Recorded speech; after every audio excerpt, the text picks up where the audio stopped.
नमः सिद्धेभ्यः। ओम नमः सिद्धेभ्यः। ओम नमः सिद्धेभ्यः। नमो अरिहन्ताणं नमो सिद्धाणं नमो आयर्याणं नमो वज्रायाणं नमो लोये सव्विषाहूणम्। तज्जयति परं ज्योतिः समं समस्तैरनन्त पर्यायैः। दर्पणतल इव सकला प्रतिफलति पदार्थमालिका यत्र। पंच परमेष्ठी भगवान की जय। वर्तमान ससनायक महावीर भगवान की जय। परम पूज्य आचार्य श्री अमृतचंद जी सूरी महाराज की जय। परम पूज्य संत श्रोमणी आचार्य गुरुवर श्री विद्यासागर जी महाराज की जय। परम पूज्य निर्यापक श्रीमन मुनि पुंगव श्री सुधा सागर जी महाराज की जय। अहिंसामय जैन धर्म की जय।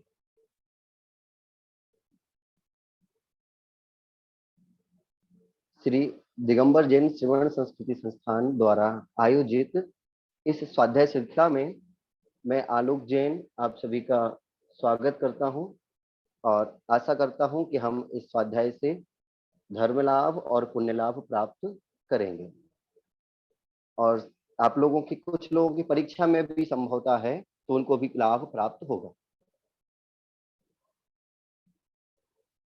चलिए प्रारंभ करते हैं। सर्वप्रथम हम यह समझने का प्रयास करेंगे। मैं आपको स्क्रीन दिखा देता हूं ताकि क्लियर हो जाए आपके पास।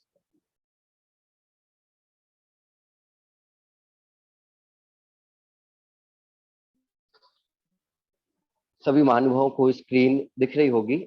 हम स्वाध्याय करने जा रहे हैं पुरुषार्थ सिद्धि उपाय। पुरुषार्थ सिद्धि उपाय, या हम इसको अलग अलग करें तो पुरुषार्थ सिद्धि उपाय। हमें दिख रहा होगा सामने किसके द्वारा लिखा हुआ है। यहाँ पर लिखा है श्रीमद् भगवद अमृत चंद्राचार्य देव प्रणीत, अर्थात श्रीमद् भगवत तो ये उपाधियां लगाई हुई हैं। आचार्य अमृत चंद जी सूरी जी द्वारा यह ग्रंथ लिखा गया। कौन सा? पुरुषार्थ सिद्धि उपाय। हमें यहाँ पर यह समझना है कि यह है क्या।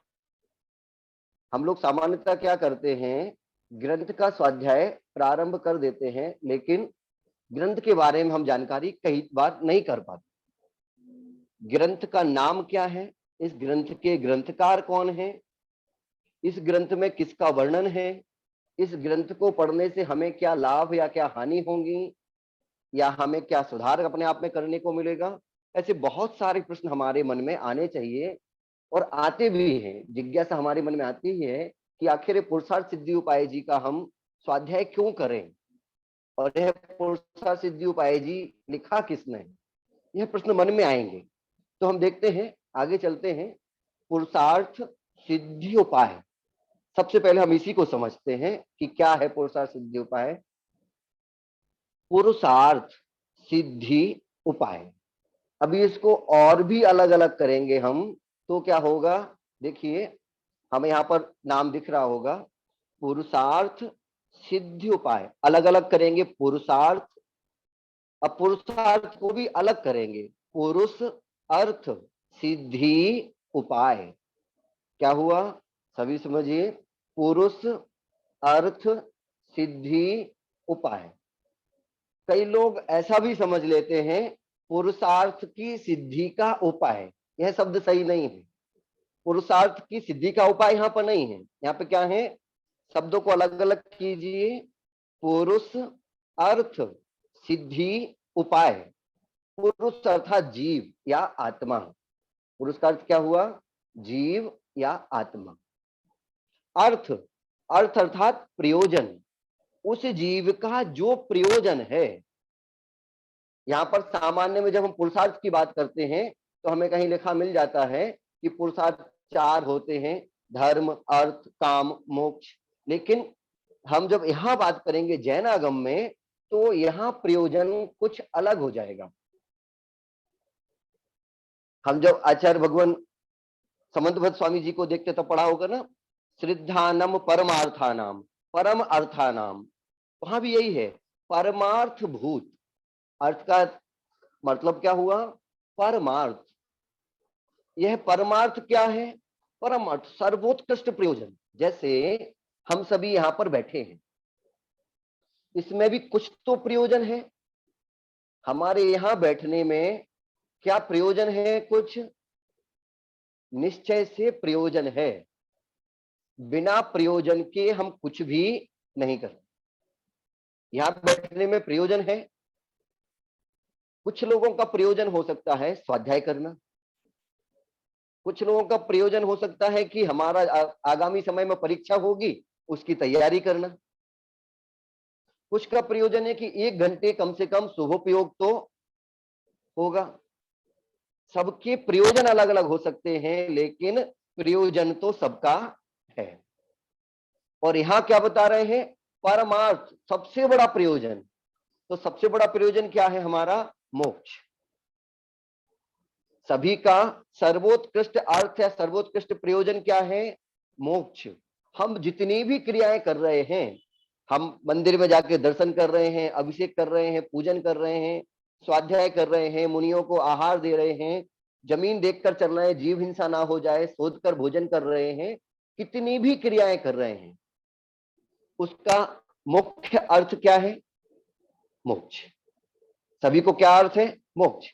अब तात्कालिक कुछ प्रयोजन अलग हो सकता है, लेकिन एक परमानेंट हमारा निश्चित प्रयोजन क्या है? मोक्ष जाना ही है। जैसे यद्यपि हमारा तात्कालिक प्रयोजन परीक्षा की तैयारी हो सकता है, तात्कालिक प्रयोजन स्वाध्याय हो सकता है, लेकिन निश्चयन मुख्य प्रयोजन हमारा मोक्ष ही है। जब से जीव ने जन्म लिया तब से उसका मुख्य प्रयोजन क्या है? मोक्ष है। हम सब उसी के लिए आगे बढ़ रहे हैं, स्वाध्याय कर रहे हैं ना। तो हम क्या कहते हैं? ज्ञान परंपरा से केवल ज्ञान का कारण होगा, और केवल ज्ञान से हम कहां पहुंचेंगे? मोक्ष पहुंचेंगे। तो हमारा पुरुषार्थ क्या हो गया? अर्थ क्या हो गया? प्रयोजन क्या हो गया? मोक्ष। तो 2 अर्थ शब्द क्लियर हो गए। एक शब्द हुआ पुरुष, दूसरा शब्द है अर्थ। पुरुष के अर्थ का अब है सिद्धि, उस प्रयोजन की सिद्धि करना। जैसे देखिए, एक व्यापारी व्यापार करने बैठता है, तो उसका मुख्य प्रयोजन क्या है? लाभ कमाना। उसका मुख्य प्रयोजन क्या है? लाभ कमाना। अब उसका अर्थ लाभ है, उस लाभ के प्रयोजन को कैसे पूर्ण करे? जो पूर्ण करना है वही तो सिद्धि है। और जिन उपायों से पूर्ण करेगा वो क्या है? उपाय। दिमाग लगाएगा, दुकान खोलेगा, सामान लाएगा, बेचेगा, यह सब क्या है? उसके उपाय। किसके उपाय है? सिद्धि के उपाय। किसकी सिद्धि के उपाय? जो उस जीव का प्रयोजन है। जैसे हमारा प्रयोजन है, हमने छोटे बच्चे को विद्यालय भेजा, जो नर्सरी में पढ़ रहा है, नर्सरी में हमने बच्चे को भेजा है, तो क्या नर्सरी में हमारा उद्देश्य है कि वो बच्चा टीचर बन जाएगा? नर्सरी में हमारा उद्देश्य है क्या कि वह बच्चा आईएएस बनेगा, वह डॉक्टर बनेगा? नर्सरी में कोई प्रयोजन नहीं है। तात्कालिक प्रयोजन क्या है? कि वह विद्यालय में बैठना सीख जाएगा। यह तात्कालिक प्रयोजन है उसका। लेकिन फिर भी अंदरूनी हमारे मन में क्या मुख्य प्रयोजन चल रहा है? यह पढ़ लिख कर एक सभ्य नागरिक बन जाएगा, अपने आप पर डिपेंड हो जाएगा, जॉब या व्यापार कुछ भी करता रहे। ऐसे ही यहां पर हम अभी बैठे हैं, हम अभी स्वाध्याय कर रहे हैं, अभी का हमारा तात्कालिक प्रयोजन कुछ भी हो सकता है, लेकिन पारमार्थ क्या हमारा निश्चय प्रयोजन क्या है? एक ही प्रयोजन है, मोक्ष की सिद्धि करना। अब हमसे कोई पूछेगा कि आपका मुख्य उद्देश्य क्या है, तो हम क्या बताएंगे? हमारा मुख्य उद्देश्य मोक्ष प्राप्त करना। लेकिन ये कब बता पाएंगे हम? जब हमारे अंदर धर्म होगा। अभी हमारे अंदर धर्म नहीं है, क्यों नहीं है, कैसे समझे? हम अपनी अपनी परीक्षा करेंगे, मैं किसी की परीक्षा नहीं कर रहा। जब हमने किसी की जय बोली, हमने कहा आचार्य भगवान विद्यासागर जी महाराज की जय, उस समय जिन जिन के मन में नमोस्तु के भाव आए, हम समझेंगे कि हमारा भाव लग रहा। हमने पूजन में पढ़ा बंदो पांचों परम गुरु, उस बंदो कहते ही वंदना नमोस्तु के भाव आए तो समझना कि हमारा प्रयोजन मोक्ष है। नहीं तो हमारा प्रयोजन क्या है, द्रव यहां से उठा के वहां रख दे। हम आपसे प्रश्न पूछे, मैं स्वयं से भी पूछूं तो मैं भी अभी उस श्रेणी में नहीं हूं कि आपको मंदिर जाने में कितना समय लगता है, तो सब बताएंगे 2 किलोमीटर है तो 5 मिनट, 4 किलोमीटर तो 10 मिनट, अपना अपना घर लगा के सब बता देंगे। मेरा 5 मिनट का समय, मेरा 7 मिनट का, मेरा 10 मिनट का, मेरा 20 मिनट का। क्यों? क्योंकि हम उस मिनट में फंसे हुए हैं, उन प्रपंचों में फंसे हुए हैं। याद करें बालक पीलू, जो आगे जाके आचार्य भगवान विद्यासागर जी बने, उनसे जब वो गिल्ली पहाड़ पर चली गई, प्रसंग सुना होगा, तो मुनिराज पूछते हैं मंदिर जाते हैं, वह कहते हैं हाँ जाते हैं। तो मंदिर जाने में आपको घर से कितना समय लगता है? वह क्या कहते हैं, 27 बार नमोकार मंत्र पढ़ने जितना समय लगता है। अब हम समझें कि हमारा प्रयोजन क्या है और उनका प्रयोजन क्या है। हमें किसी दूसरे से परीक्षा कराने की आवश्यकता नहीं है। आचार्य भगवान लिखते हैं, एक तो आत्मा अर्थात हम स्वयं अपने आप को सबसे ज्यादा जानते हैं, और एक परमात्मा अर्थात केवल ज्ञानी जानते हैं। तीसरा हमारे बारे में इतना कोई नहीं जानता। या तो हम परीक्षा अपने से कर लें कि हम जो कर रहे हैं क्या वह सही है, क्या वह हम सही तरीके से कर रहे हैं, या फिर परीक्षा कर्म तो हमारी फिर करेगा ही करेगा। अब हमें क्या करना है, नाम का अर्थ क्लियर हुआ। पुनः जो कुछ लेट जुड़ रहे हैं, 4 शब्द हैं इसके नाम में, पुरुष, अर्थ, सिद्धि, उपाय। पुरुष अर्थात आत्मा या जीव, अर्थ उस जीव का प्रयोजन, सिद्धि उस प्रयोजन की सिद्धि करना या उस प्रयोजन को पूर्ण करना, उपाय उसको पूर्ण करने के उपाय। अब फिर प्रश्न उठता है कि 2 चीज हमें डिक्लेयर करनी होंगी, एक तो जीव क्या है और उसका प्रयोजन क्या है, तभी तो हम सिद्धि करेंगे।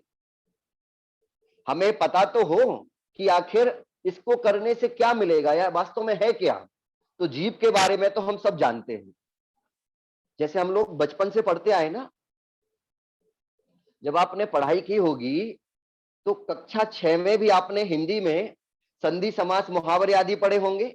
7, 8, 9, 10 जब तक पढ़ते गए तब तक पढ़े होंगे। लेकिन क्या हुआ, उनका स्तर धीरे धीरे धीरे धीरे बढ़ता गया। टॉपिक तो वही रहे, स्तर बढ़ता गया। ठीक वैसे ही हमने बचपन में पढ़ा जीव क्या है,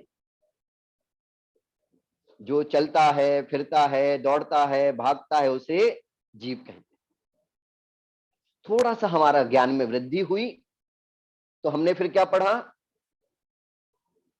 जब थोड़े से ज्ञान में वृद्धि होने के बाद जो जानता है, देखता है, उसको जीव कहते हैं।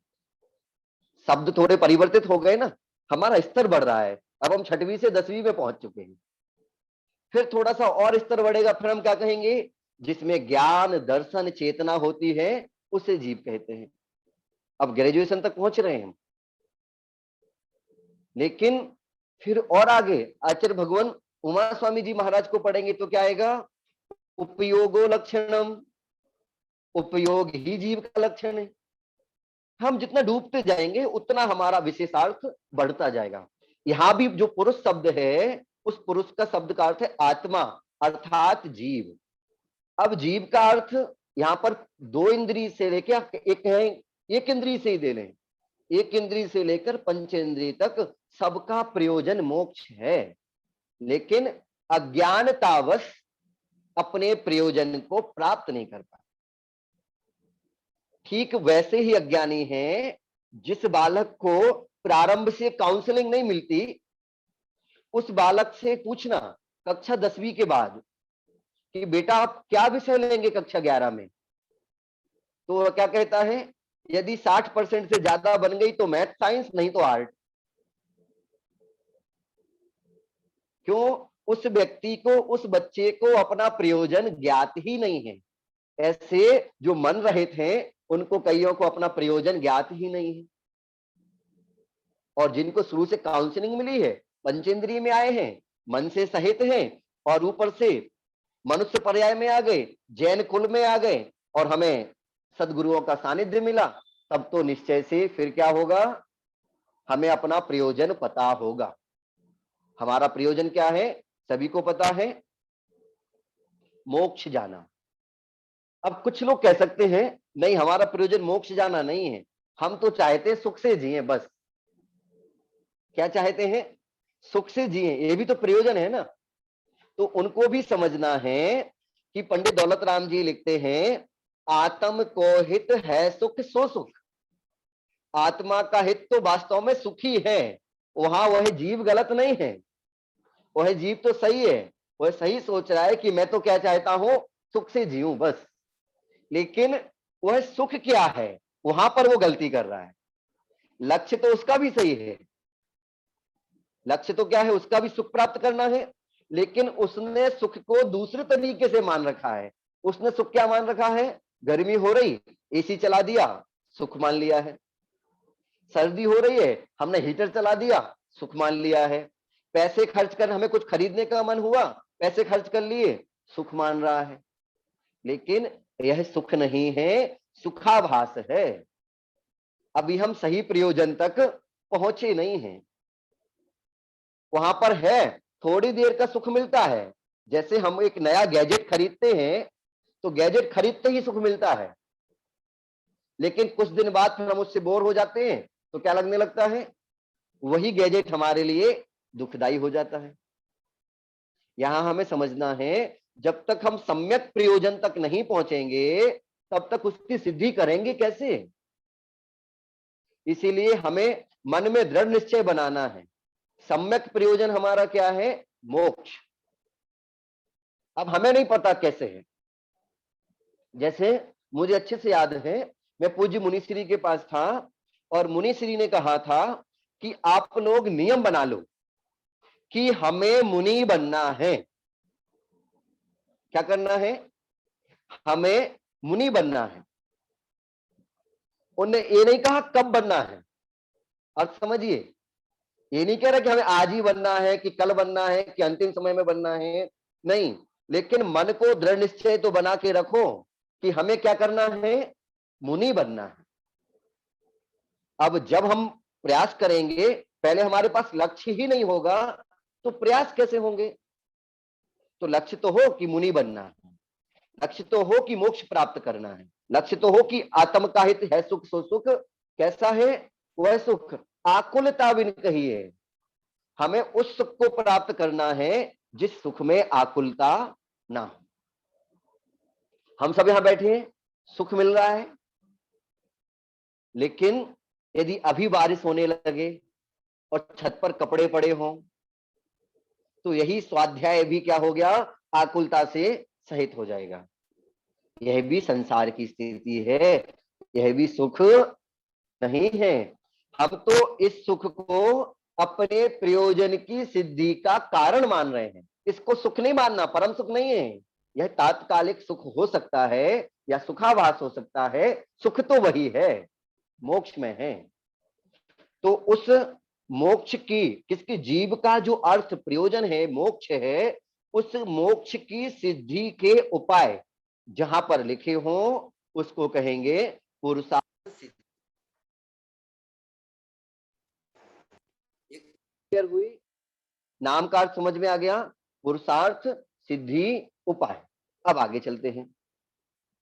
दूसरी चीज हमें समझना है कि जो पुरुषार्थ सिद्धि उपाय है, यह किसने लिखा है, यह भी तो पता हो। जब हम दवाई खरीदने जाते हैं, तो भले ही हमें पता हो कि यह दवाई बुखार की है, लेकिन फिर भी हम पूछते हैं दुकानदार से, यह दवाई किस कंपनी की है, कंपनी भी तो बता दो।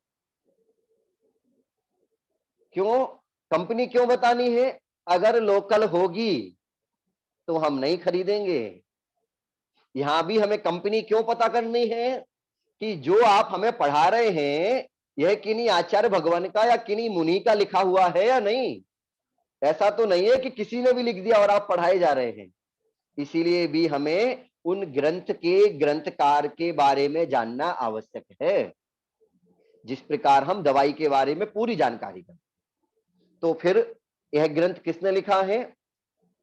यह लिखा है आचार्य अमृतचंद्र जी सूरी महाराज। किसने लिखा है?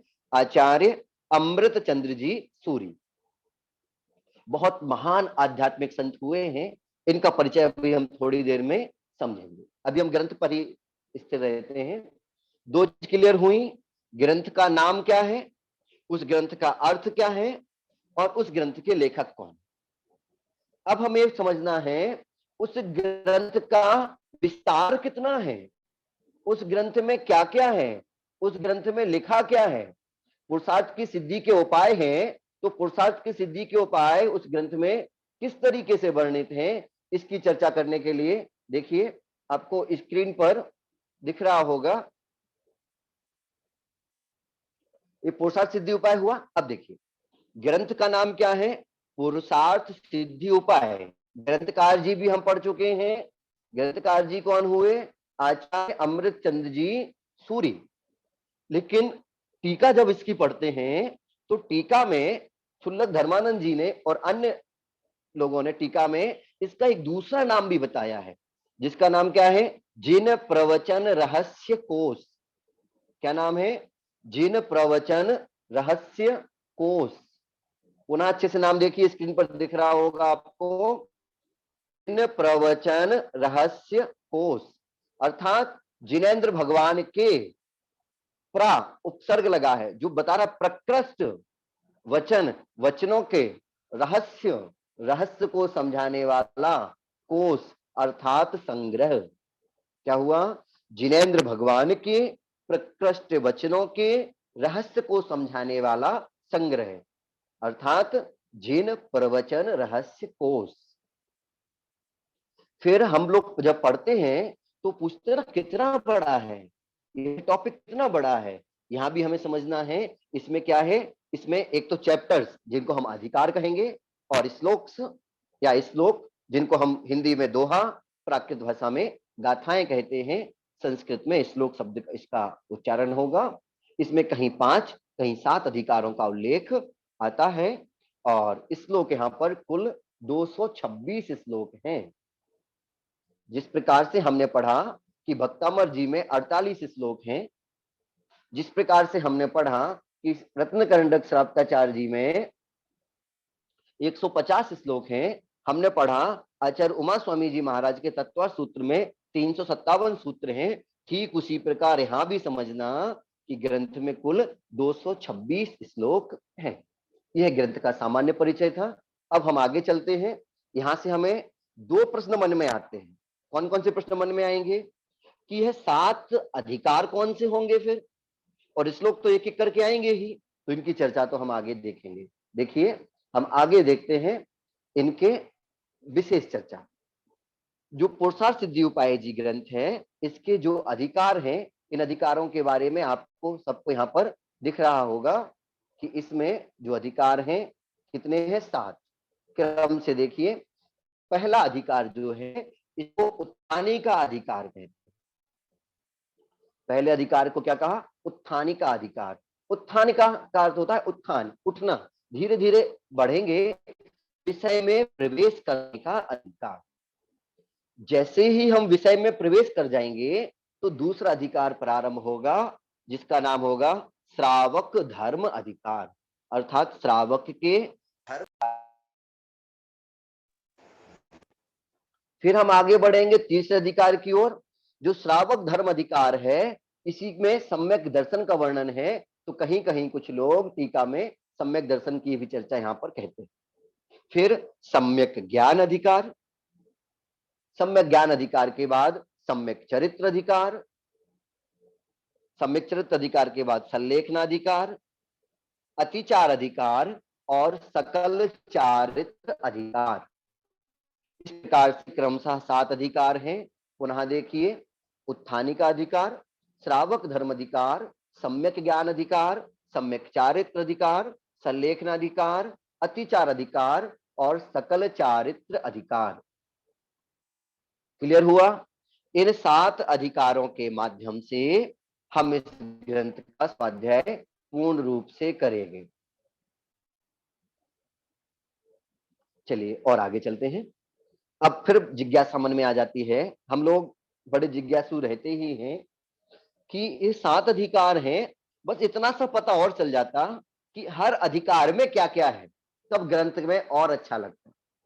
ठीक वैसे ही हम यहाँ पर चर्चा करें यदि, तो हमें समझ में आएगा कि जब हम पढ़ते हैं ना, तो हमें यह बता दिया जाए कि आपको कोई वस्तु लानी तो है, ये तो पता है, लेकिन कहां से लानी है, वो वस्तु कैसे बनती है, उसमें क्या क्या है, तो क्या होता है, उस वस्तु को हम अच्छे से समझ सकते हैं।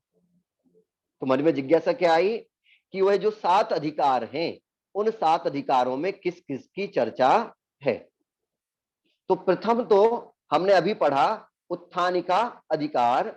जब हम उत्थानिका अधिकार के बारे में चर्चा करेंगे, तो उत्थानिका अर्थ क्या है, विषय प्रवेश। इस उत्थानिका अधिकार में मंगलाचरण आएगा। मंगलाचरण के बाद यहां पर जो वक्ता है उसको कैसा होना चाहिए, उसका लक्षण आएगा। आपको स्क्रीन पर सबको दिख रहा होगा लगभग। पुरुष का क्या स्वरूप है जिसकी हमें चर्चा करनी है, पुरुषार्थ के पुरुष की, वह पुरुष कैसा है, उस पुरुष की अशुद्धि कैसे हो गई है, और उस अशुद्धि को दूर करना, अर्थात उस पुरुष के अर्थ की सिद्धि के उपाय क्या है, यह उत्थानिका में हमें विषय प्रवेश के रूप में समझा दिया जाएगा। फिर हम आगे चलेंगे, तब हमें पता चलेगा श्रावक के धर्म का अधिकार। श्रावक के धर्म के अधिकार की जब हम चर्चा करेंगे, तो उसमें श्रावक का धर्म क्या है, याद कीजिए सामंतबद्ध स्वामी जी को, वह क्या लिखते हैं श्रावकाचार्य जी के दूसरे श्लोक में, देशयामी समीचीनम धर्मम कर्म निवर्हणम संसार दुखतः सत्वान यो धरत्युत्तमे सुखे। अब मैं धर्म को कहूंगा जो उत्तम सुख को देगा। ठीक है, तो धर्म की परिभाषा क्या बताई, सदृष्टि ज्ञान वृत्तानि धर्मम धर्मेश्वरा विदु। सम्यक दर्शन, सम्यक ज्ञान, सम्यक चरित्र धर्म है, वही है। ऐसा ही आचार्य भगवान अमृतचंद जी सूर्य जी बता रहे हैं कि श्रावक के जो धर्म का अधिकार है, इसमें क्या वर्णन होगा, फिर सम्यक दर्शन का वर्णन है और उसके 8 अंगों का वर्णन यहाँ पर है। फिर उसके पश्चात सम्यक ज्ञान का अधिकार आएगा। इसमें सम्यक ज्ञान का लक्षण और ज्ञान के जो 8 अंग हैं, उन 8 अंगों का वर्णन आएगा। फिर सम्यक चरित्र की चर्चा आएगी। तो सम्यक चरित्र की चर्चा यहाँ पर बहुत विशेष होगी, सबसे बड़ा अधिकार भी यही अधिकार है। जो सम्यक चरित्र अधिकार है, यह सबसे बड़ा अधिकार है। देखिए आपको दिखेगा, सम्यक चरित्र अधिकार को यहां देखेंगे हम, तो आपको दिख जाएगा चौथा अधिकार गाथा नंबर 37 से गाथा नंबर 174 तक चलेगा, सबसे बड़ा अधिकार। तो यहाँ पर क्या है, इसमें देखिए बहुत डिटेल में लिखा है, सम्यक चरित्र क्या है, उसका लक्षण, हिंसा अहिंसा, अष्टमूल गुण, सत्य असत्य, चौर कुशील, परिग्रह, रात्रि भोजन, शील व्रत, नवदा भक्ति, आहार दान आदि सबका विशद वर्णन मिलेगा। लेकिन ज्यादा जोर दिया है आचार्य भगवान ने हिंसा पर, कि हिंसा को कैसे दूर करें और अहिंसा को कैसे अपनाएं। उसके पश्चात फिर संलेखनाधिकार, जीव अपने अंतिम समय में कैसे संलेखना धारण करे, संलेखना पूर्वक मरण कैसे करें। फिर अतिचारों का अधिकार, जो हमारे व्रत हैं, उन व्रतों में किस किस प्रकार से अतिचार लगते हैं, उन अतिचारों का अधिकार।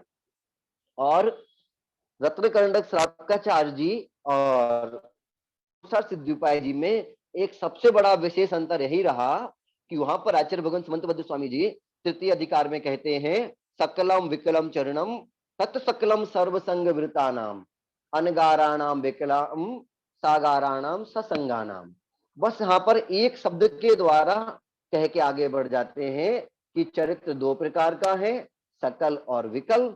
जो सकल चरित्र है वह परिग्रह से रहित के होता है, और जो विकल चरित्र है वह कैसे है, परिग्रह से सहित का होता है। इसके अलावा सकल चरित्र के बारे में वहां पर आचार्य भगवान समंत भद्र स्वामी जी ने चर्चा नहीं की, लेकिन आचार्य भगवान अमृतचंद जी सूरी जी ने यहाँ पर अंत में सकल चरित्र की भी चर्चा की। तप कौन है, उसके भेद क्या है, मुनि व्रत को धारण करना चाहिए ऐसा उपदेश दिया। फिर 6 आवश्यक, 3 गुप्ती, 10 धर्म, 12 भावना, 22 परिसय आदि का वर्णन यहाँ पर किया। अंतर समझे, दोनों ही ग्रंथ चरणानी योग के हैं, समझिए, दोनों ही ग्रंथ किसके हैं, चरणानी योग के। हम लोग देखते हैं ना, कई बार हम लोगों ने ऐसी चीजें समझी होंगी कि हम लोग देखते हैं कि जैसे कई चीज, एक प्लाईवुड है, प्लाईवुड देखा हमने, और उस प्लाईवुड को लेमिनेट और कर दिया जाए, प्लाईवुड को क्या किया, लेमिनेट कर दिया, अब वो पानी से पूर्ण सुरक्षित हो गया। ठीक वैसा ही है कि वहां पे क्या हुआ, समंतबद्ध स्वामी जी ने तो प्लाईवुड जैसा मजबूत बनाया, लेकिन अमृतचंद जी सूरी जी ने क्या किया, उस पर एक कोट और कर दिया कि आपको श्रावक तो बन गए, 11 प्रतिमाधारी तक हो गए, फिर संलेखना ले रहे हो, लेकिन याद रखना संलेखना लेने समय महाव्रतों को भी धारण कर लेना। ऐसा क्यों आवश्यक है, बहुत सारे कारण हैं कि यह आवश्यक है। पहला कारण तो वस्त्र सहित मुक्ति नहीं है, पहला कारण क्या है, वस्त्र सहित मुक्ति नहीं है, इसलिए भी कहा मुनि व्रत को धारण कर लो। अब फिर कुछ लोग कहते हैं कि पंचम काल में तो मुनि बनना ही नहीं है, ओ पंचम काल में तो मोक्ष होना ही नहीं है, तो फिर क्यों मुनि बने। तो फिर आचार्य भगवान पूज्यपाद स्वामी जी लिखते हैं ना, वरम वृतई पदम देवम नावृतई वृत नारकम छाया तपस्तयोर भेद प्रतिपालयतोर महान।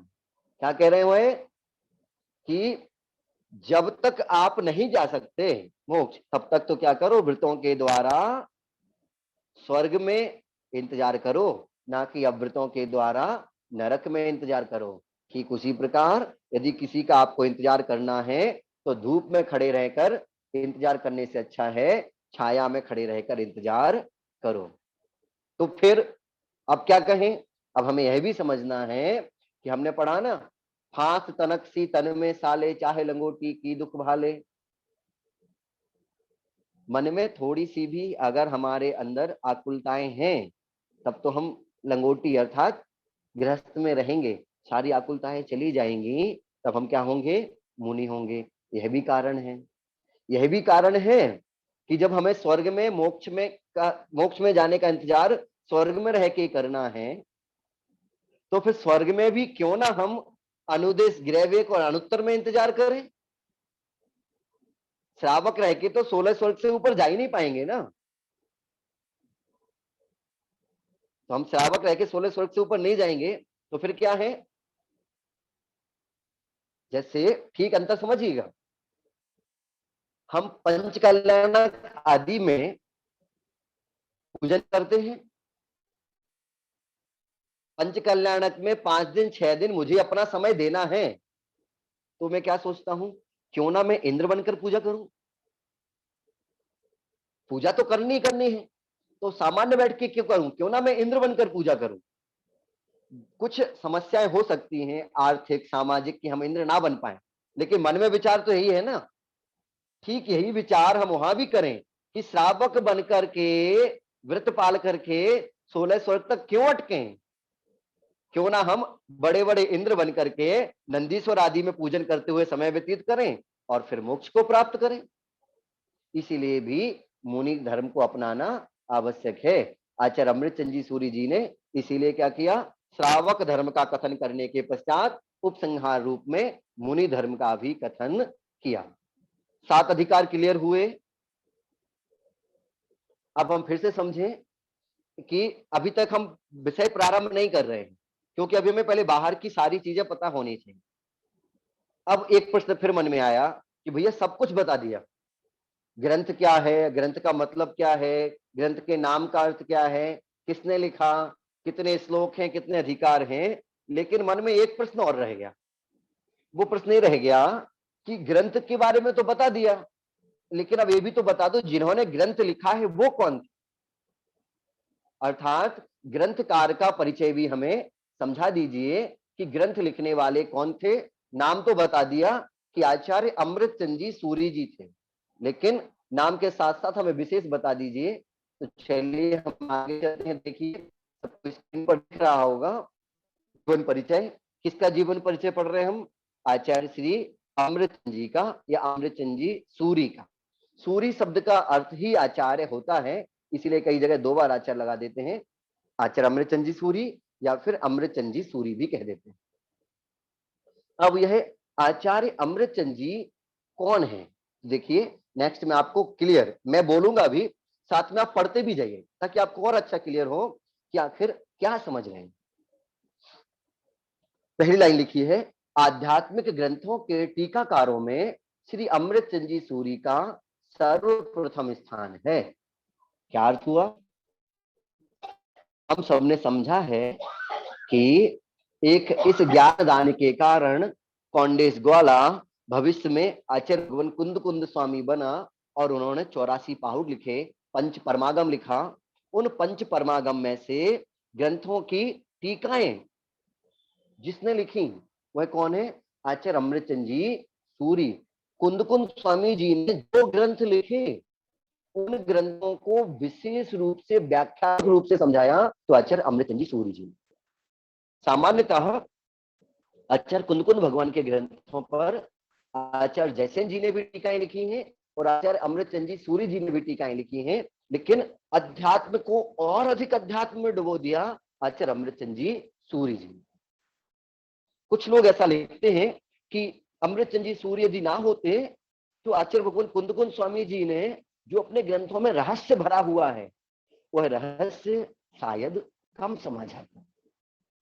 कुछ लोग तो यहां तक लिख देते हैं कि जो कुछ लिखा गया उस लिखे हुए की व्याख्या की जाती है, जैसे हम अभी पढ़ रहे हैं ना, श्लोक पढ़ेंगे उस श्लोकों की व्याख्या समझेंगे। ऐसे ही आचार्य भगवान कुंद कुंद स्वामी, आचार्य भगवान कुंद कुंद स्वामी जी का जो रहस्य है उस रहस्य की व्याख्या किसने की? अमृतचंद जी सूरी जी ने। तो कुछ लोगों ने तो क्या लिख दिया कि आचार्य कुंद कुंद देव के व्याख्याता ही आचार्य अमृतचंद जी सूरी। अब फिर मन में क्या इन्होंने सिर्फ टीकाएं की? नहीं, इन्होंने टीकाओं के साथ साथ अपने मौलिक ग्रंथ भी लिखे हैं और इनकी विद्वत्ता का कोई हमें कहें कि हम उनको बता नहीं सकते उनकी विद्वत्ता कितनी थी और आध्यात्मिक विद्वान थे, यह तो हम अभी पहले समझ चुके हैं। देखिए आचार्य भगवान के जीवन के बारे में एक सबसे बड़ी विडंबना यह है, हम सभी जानते हैं इस बात को, कि हमारे जितने भी पूर्व आचार्य हुए हैं यह सब राग द्वेष से रहित रहे। ना राग ना द्वेष, ना स्वयं से राग, दूसरों से तो छोड़ो, उनको स्वयं से भी राग नहीं रहा। इसका क्या मतलब स्वयं से राग नहीं रहा?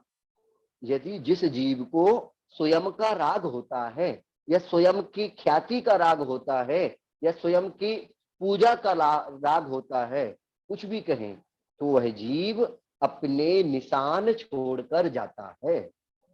हम लोगों को देख लो, यदि हम मंदिर में एक पंखा भी दान कर दें तो उस पंखे की तीनों पंखियों पर 3 पीढ़ी के नाम लिख देते हैं। क्या करते हैं हम? उस पर 3 पीढ़ियों के नाम। क्यों? हमें अपने नाम से राग है कि भविष्य में भी हमारा नाम कोई जाने। लेकिन हमारे आचार्य भगवान राग द्वेष से बिल्कुल शून्य थे, रहित थे, इसलिए उन्होंने क्या किया? इतने बड़े बड़े ग्रंथ लिख दिए, कहीं अपना नाम नहीं लिखा। ऐसे ही उन्हीं आचार्यों में से एक आचार्य हमारे अमृतचंद जी सूरी जी भी हैं कि जिनके माता पिता जन्म स्थान दीक्षा गुरु कुछ भी पता नहीं चलता कि क्या करें। लेकिन फिर हम समझते हैं कि जब कुछ पता नहीं चलता तो हम अनुमान लगाते हैं, हम तर्क लगाते हैं, उन तर्कों से समझते हैं।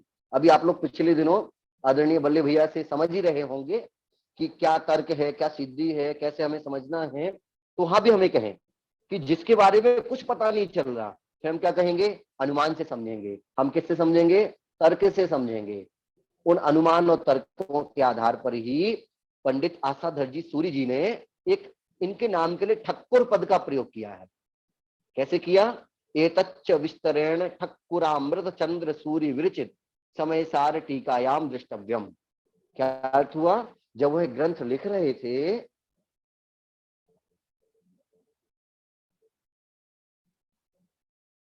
संभवतः कुछ लोगों को आवाज नहीं आ रही है, ऐसा मैसेज आया है।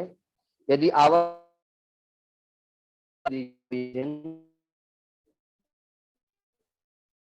या मैसेज में लिख दीजिए आवाज आ रही है।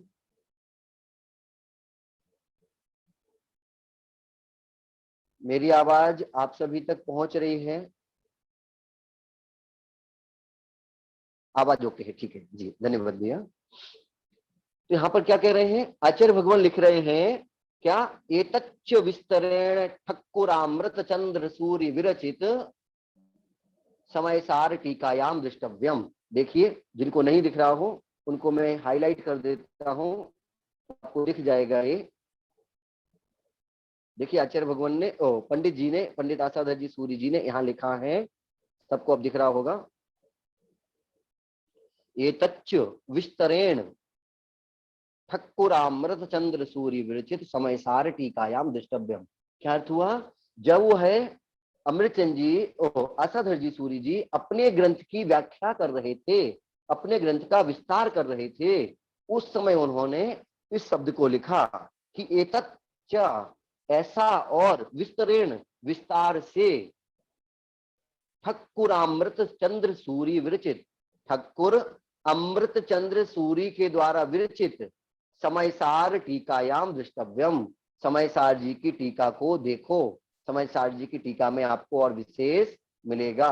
तो यहाँ पर हमें एक शब्द मिला, कौन सा मिला? ठक्कुर अमृत चंद्र सूर्य।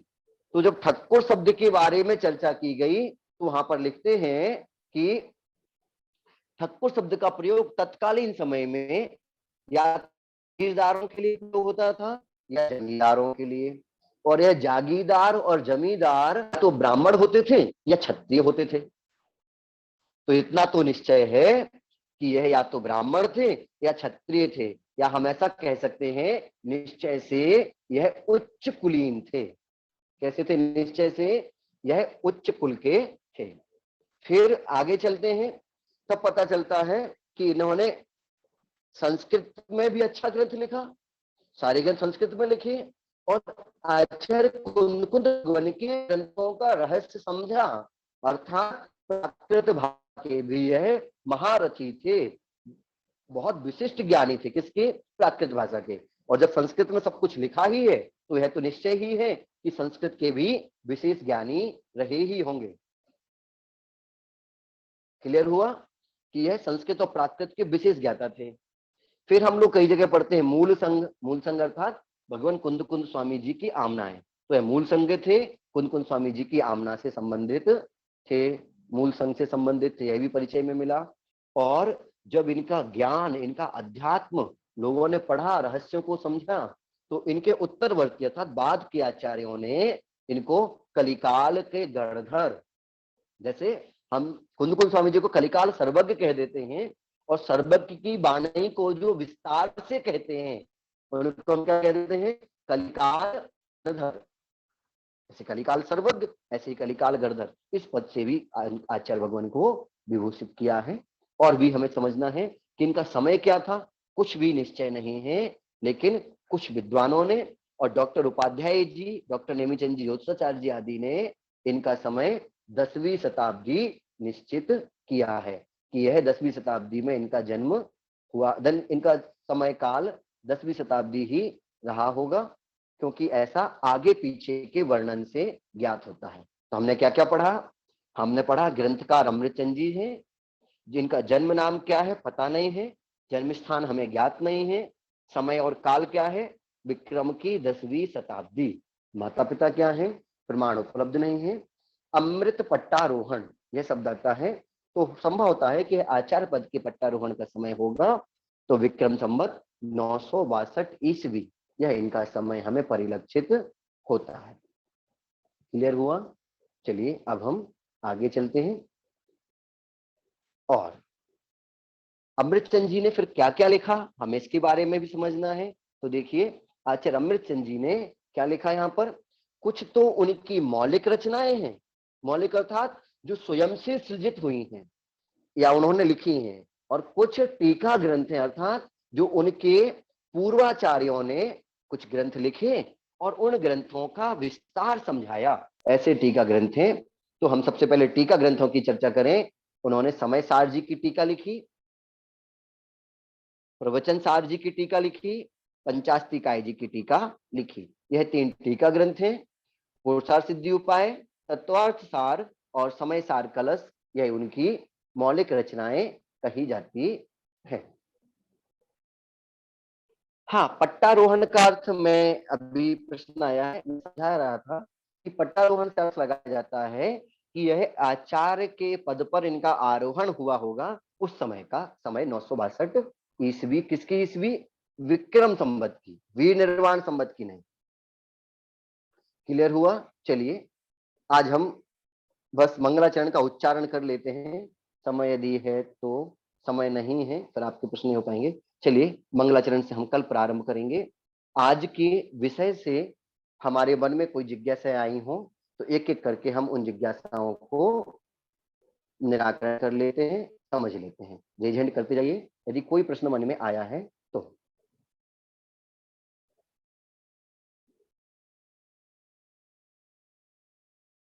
कुछ लोग नए भी हैं, मोर ऑप्शन में जाएंगे तो एक रेज हैंड नाम का ऑप्शन दिख जाएगा आपको सामने ही, उस पर क्लिक करेंगे तो मुझे पता चल जाएगा कि कौन कुछ पूछना चाह रहा है, तब मैं उनका माइक ऑन कर दूंगा। चलिए अच्छा है, सब समझ में आया है आप सभी को, ऐसा ही मैं सोचूंगा, क्योंकि ये नहीं सोचूंगा कि समझ में नहीं आया। यदि समझ में नहीं आया होता तो आप पूछते। रिकॉर्डिंग मिलेगी ना? हाँ, उम्मीद है पूरी पूरी रिकॉर्डिंग देंगे। एक कोई लिख रहे हैं, भैया जी कृपया आपका भी परिचय दें। मेरा कुछ परिचय नहीं है, सिर्फ इतना सा ही परिचय है कि मैं सिमरण संस्कृति संस्थान सांगानेर का एक स्नातक हूँ और मेरा नाम आलोक कुमार जैन है। इतना परिचय पर्याप्त है। अभी हमें आचार्य भगवान का परिचय और ग्रंथ जी का परिचय समझना बहुत आवश्यक। चलिए, और कोई प्रश्न किसी ने लिखा है क्या? मैं इस प्रश्न को देख लेता हूँ एक बार, मैसेज तो बहुत सारे हैं।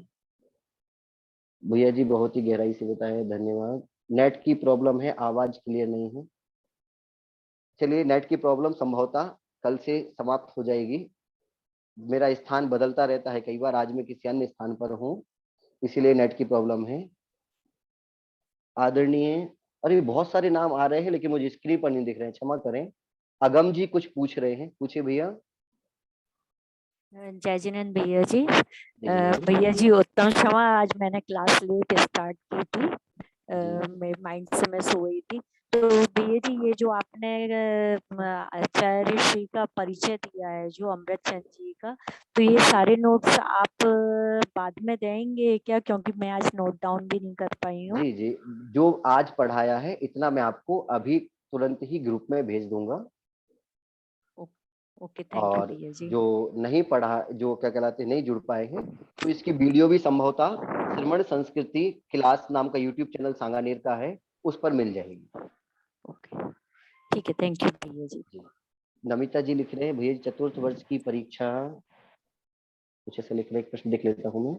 चतुर्थ वर्ष की परीक्षा में पेपर का पैटर्न क्या होगा?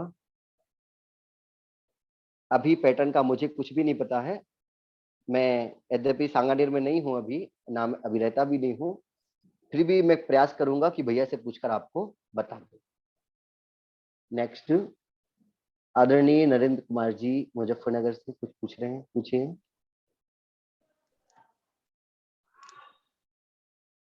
जय जिनेंद्र। जय जय जिनेंद्र जिनेंद्र।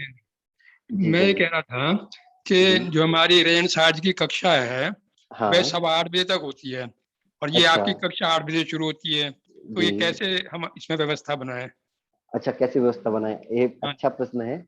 ठीक जी है, जी आज एक आध दिन का हम देख लेते हैं, फिर जी। या तो रेणसार जी को 8 बजे तक कर देंगे या फिर ठीक है जी, प्रसाद सिद्धिपाई जी को 8:15 कर देंगे। धन्यवाद धन्यवाद। जय जिनेंद्र। जय जिनेंद्र। नेक्स्ट, पुष्पा जी जैन कुछ पूछ रहे हैं, पूछिए। भैया जी वो लिख नहीं पाए जो ग्रंथ आपने लिखवाए थे। जी, आचार्य मैं श्री जी आपसे के। पुनः निवेदन कर रहा हूँ कि शायद जो लोग पहले पढ़े होंगे वो समझ पा रहे होंगे कि जो हम पढ़ रहे हैं वो मैं प्रतिदिन भेजूंगा। साथ में पुरुषा जी जी सिद्धिउपाय जी ग्रंथ जी की पूरी पुस्तक भी मैं आपको आज ग्रुप में भेज दूंगा, ताकि आप जी रिवीजन करते रहें। जी भैया जी, जय जिनेन्द्र। जय जी। सुनीता जी कुछ पूछ रहे हैं, जी पूछिए।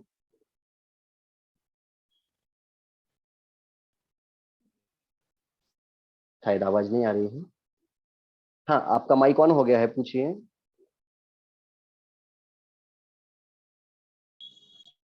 हाँ, आपका माइक फिर से बंद हो गया है। मैं एक बार पुनः प्रयास करता हूँ। जी, माइक ऑन कर लीजिए आप। चलिए, संभवतः अनम्यूट नहीं कर पा रहे हैं। जी मैं भैया नेक्स्ट ना। जी जी, जय बताइए। जिनेन्द्र। मैं जय ये जिनेन्द्र। बोल रही थी कि आपने जो अभी पढ़ाया है ये ग्रंथ में ही मिलेगा, मतलब परिचय वगैरह के आपने अलग से पढ़ाया है कुछ? देखिए, ग्रंथ लिखने वाले बहुत सारे लोग हैं, अलग अलग प्रकाशन होते हैं। कुछ लोग बहुत संक्षिप्त लिखते हैं, कुछ बहुत डीप में लिखते हैं। लेकिन जी मैं मुझे आज्ञा आदेश ऐसा है कि बिना ग्रंथ के नहीं पढ़ाता हूँ। तो जी अभी मैं जो फिलहाल पढ़ा रहा हूँ पुरुषा सिद्धि उपाय, यह टीका लिखी है मक्खन लाल जी तिलक, विद्वान हुए हैं, उन्होंने टीका लिखी है। लेकिन फिर भी यह मैं जो आपको अभी बताया हूँ कई जगह से लेकर के बताया हूँ, तो एक जी। जगह आपको संभवतः कहीं भी नहीं मिलेगा। मैं आपको जो पढ़ा रहा हूँ वो पूरा भेज दूंगा। क्योंकि द्वादश वर्ष के जो हमने ग्रंथ खोला उसमें तो थोड़ा मतलब टीका वगैरह मिली है, बाकी तो नहीं मिला था ना, इसलिए पूछा हाँ, बस। द्वादश वर्षीय का बहुत छोटा पैटर्न है। मैं आपको एक बात बता दूं कि आपका उद्देश्य द्वादश वर्षीय होगा, जी लेकिन मैं निरुद्देश्य हूँ। मेरा उद्देश्य जी, सिर्फ स्वाध्याय कराना है, पहली बात तो ये है। सही है। इसीलिए अगर द्वादश वर्षीय का मैं पढ़ाऊंगा तो 1 महीने में ग्रंथ जी को पूर्ण कर दूंगा। पूरा कर दिया, सही बात लेकिन है। मुझे ऐसा लगता है कि इस ग्रंथ जी को कम से कम 4 से 5 महीने लगेंगे निरंतर स्वाध्याय बिल्कुल में। बिल्कुल भैया जी, बराबर। तो इसीलिए हम डीप में पढ़ेंगे, और उसमें आपका स्वाध्याय पूरा होगा तो पेपर तो पूरा हो ही जाएगा, स्वतः है। जी सही बात। जी जी, भैया। आगे थैंक नेक्स्ट क्वेश्चन देख लेता धन्यवाद। हूँ। नैवेद्य जी भैया कुछ पूछ रहे हैं।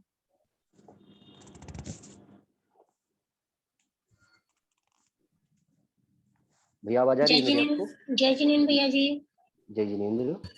भैया जी मेरी ये जिज्ञासा है कि हमारी जो अभी भैया जी क्लास ले रहे हैं न्याय दीपिका की, उसका टाइम और जी इसका टाइम क्रॉस कर रहा है।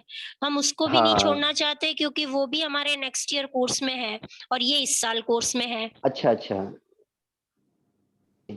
देखिए, मैं फिर आपको क्या बता दूं, करें अपन? पहली चीज तो हमें समझना होगा, कि लगभग प्रत्येक समय कोई ना कोई कक्षा तो चल रही है,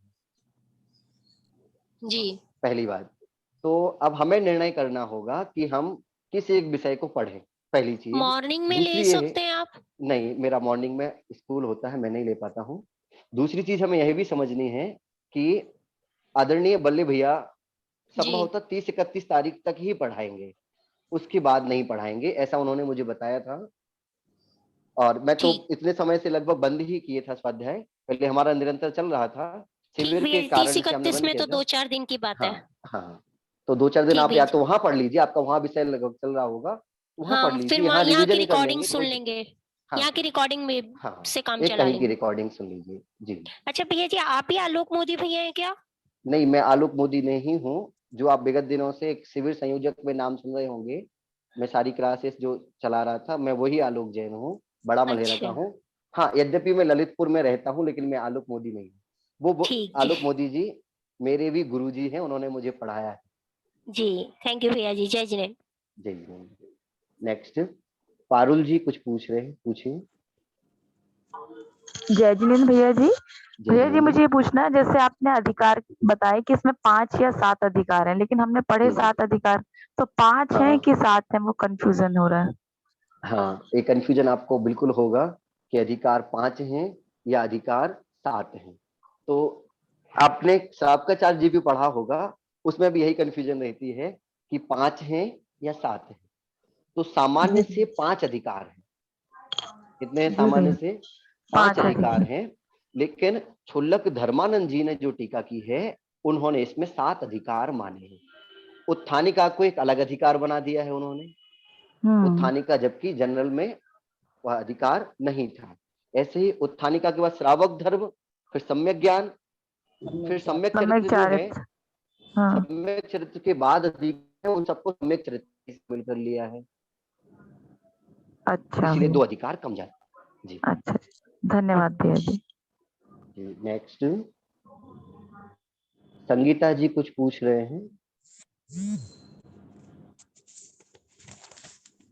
आवाज आ रही है मेरी? संभवतः माइक ऑन नहीं कर पा रहे हैं, कोई बात नहीं। नेक्स्ट, हाँ आपका माइक ऑन हो गया था जी। जय जिनेंद्र। जय भैया जिनेंद्र। अमृत पट्टारोहण का क्या मतलब होता है? अमृत पट्टारोहण का मतलब ये है कि जब इनके परवर्ती लोगों ने व्याख्या लिखी तो उन्होंने यह समझाया कि अमृत पट्टारोहण ही आचार्य पट्टारोहण होगा। जी, जी धन्यवाद भैया जी। जी। नेक्स्ट, डॉक्टर ज्योति जी कुछ पूछ रहे हैं। हाँ, जय जिनेंद्र भैया जी।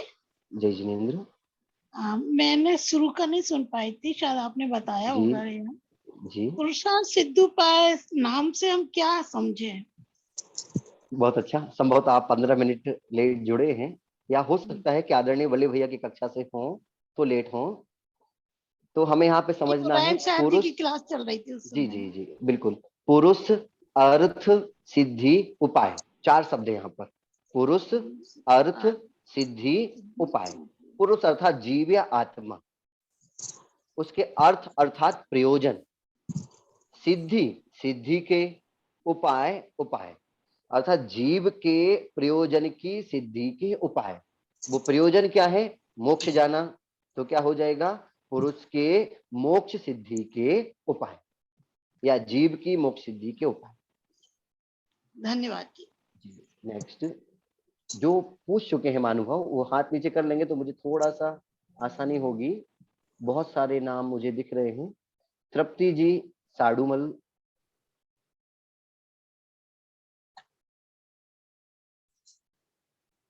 जी पूछिए। जय भैया जी। जय जिनेंद्र। मेरा प्रश्न हो गया भैया जी, वही पूछना था, अमृत भट्टाचार्य का मतलब क्या था? जी जी जी, धन्यवाद। धन्यवाद। नेक्स्ट पुष्पा जी पूछ रहे हैं, पूछिए। ये भैया जी हमारा जी हो गया। अच्छा, आपका भी प्रश्न हो गया जी। हाँ जी। जी चलिए, 1-2 प्रश्न और हैं, मैं लास्ट ले लेता हूँ। शालिनी जी पूछ रहे हैं, पूछिए।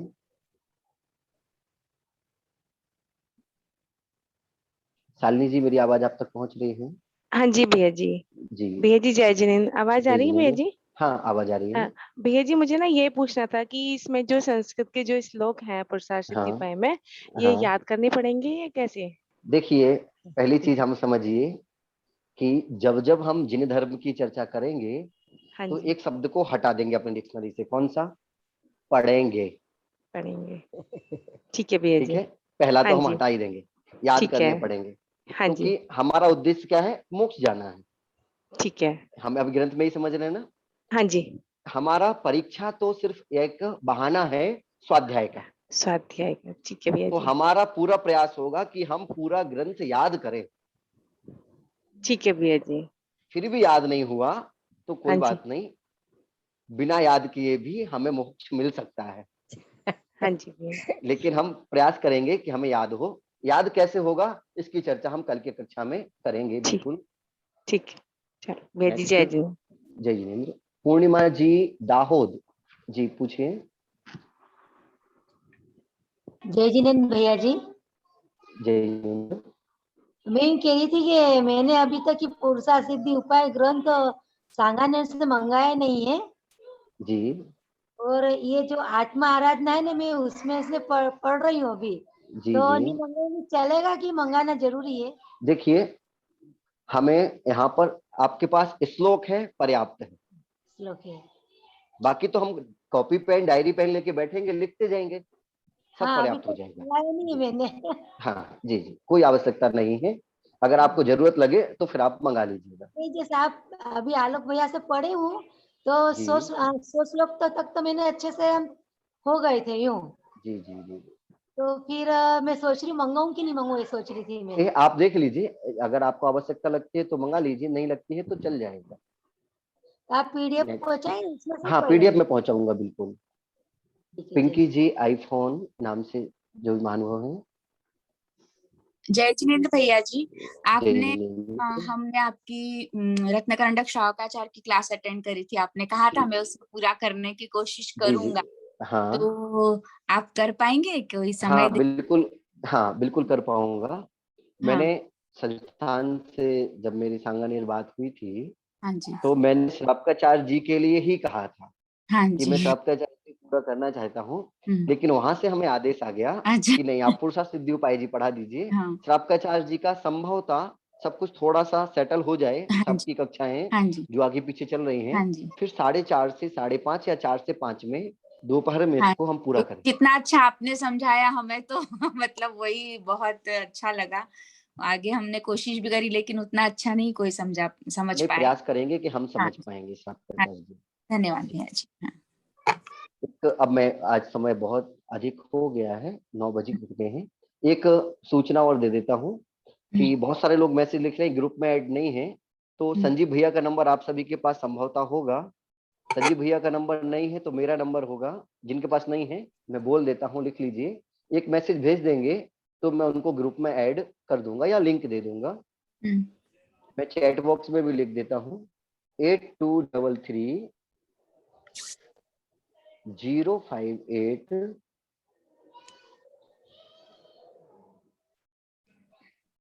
528। मैंने ग्रुप में लिख दिया, चैट बॉक्स में लिख दिया है 8233 058 528। दूसरी चीज एक और याद रखिए कि जैसा अभी आप लोग न्यायदीपिका जी पढ़ रहे थे, श्रावकाचार्य जी पढ़ रहे थे, रेयन सार जी पढ़ रहे थे, इसका अर्थ है कि आप स्वाध्याय निरंतर कर रहे हैं, ये बड़ी प्रसन्नता है। न्यायदीपिका जी भी पढ़ रहे थे। कुछ लिख रहे हैं न्यायदीपिका जी की 9 से 10 है, वो 8 से 9 है। मैं पुनः बता दूं न्यायदीपिका जी संभवतः क्लास एंड हो जाएगी, ऐसा मुझे भैया से पता चला था। यदि नहीं होगी तो निश्चय ही मैं, आदरणीय बल्ले भैया जी मेरे गुरुजी भी रहे हैं, मैं उनके कक्षा में किसी प्रकार का व्यवधान नहीं बनूंगा, मैं समय परिवर्तन कर दूंगा यदि वह निरंतर चलाते हैं तो। मैं बल्ले भैया ने मैं किसी भी कक्षा में व्यवधान नहीं बनूंगा, यह मेरा खुद का निर्णय है कि एक को व्यवधान बन के नहीं। लेकिन हाँ यह भी निश्चय है हर समय कुछ ना कुछ चल रहा है, करना है वो तो आपको हमें समझना तो है। 1 2 4 लोगों को डिस्टर्ब यदि होता है तब कोई समय परिवर्तन की स्थिति नहीं होनी चाहिए, जहां तक मैं सोचता हूँ। दूसरा एक और कि जो आप जिस चैनल पर बल्ले भैया की क्लासेस देख रहे थे, मयंक भैया की रेयन सार जी क्लासेस देख रहे थे, उसी चैनल पर आपको पुरुषार्थ सिद्धि उपाय जी की कक्षाएं भी लगातार देखने को मिलती रहेंगी। क्लियर? और शेष प्रश्न हम कल चर्चा करेंगे। हाँ जोड़ जय लीजिए, जिनेन्द्र। हमारी स्तुति करते जय हैं। जय जिनेन्द्र भैया जी। जावाणी के ज्ञान के ते ज्ञान ते सूझे सूझे लोकालोक, लोकालोक, सोवाणी सोवाणी मस्तक मस्तक नमो मैं सदा सदा देत देत हूँ। जे जिनवाणी भारती तोय जपो दिन रे, दिन रैन जो जो तेरो तेरा शरणा गए सो सो पावे पावे सुख सुख चैन। चैन। 9 बार नमो का